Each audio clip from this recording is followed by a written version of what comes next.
Call of Duty Infinite Warfare tips for tactical team deathmatch. Anyway, tactical team deathmatch is, well, a small overview for a bit.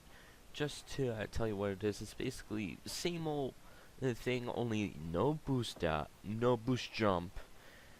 You still have your slides, you still have your wall running, but it's limited, and you have more flinch. Your weapons are totally out of whack balance.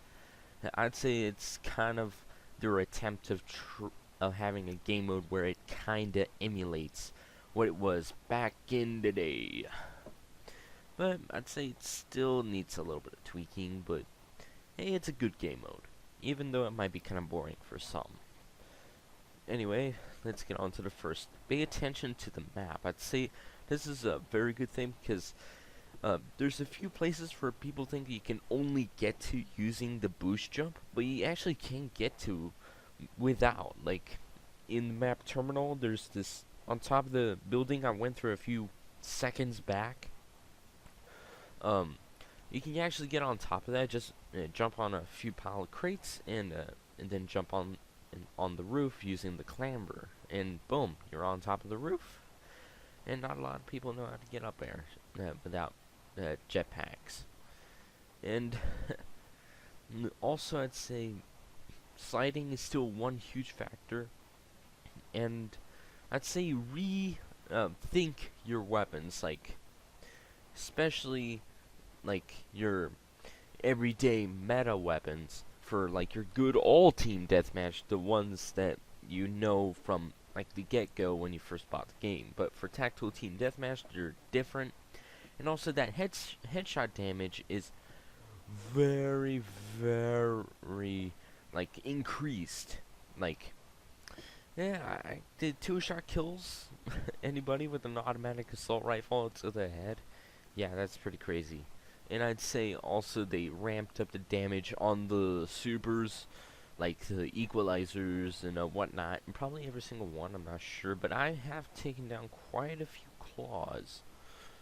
Anyway, what I recommend for a weapon, NV4 is for some reason so good now, even though back, like when I actually did the overview, it was the Karma 45 Kismet that was doing very good.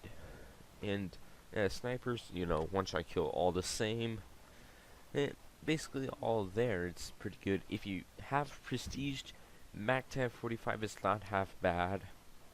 And I'd say that this game mode does acquire quite a bit of tactics, especially for this one small tip here. Don't slide before wall running if you do want to do that.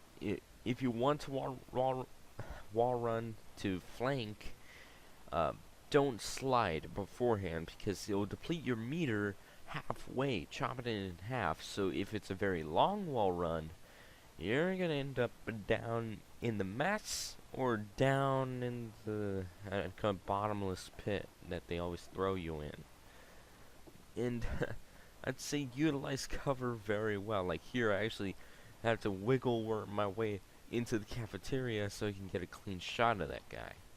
And I'd say that not all the times you can come out of the gunfight. Like sometimes the guy just gives you just too much flinch, and when it comes to that, just don't rage.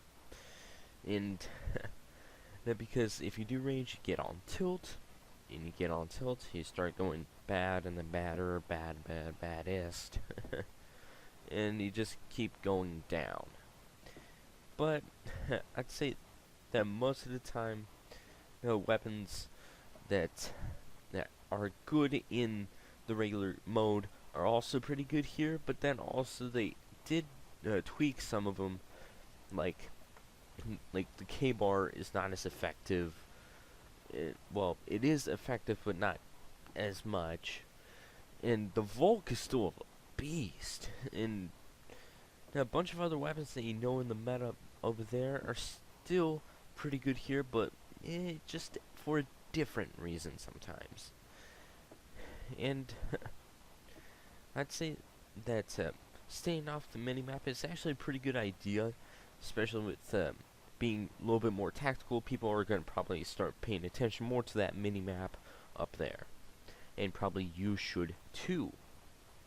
And I'd say there is no problem in crouching, only that if you're 1v1ing and you're in an open field, if you crouch, you're just giving the guy a free headshot, which is not a good idea. But anyway, smack that like button, hit the sub, drop the comment, and I'll see you guys later for another video on my channel. Well, I'm out of here.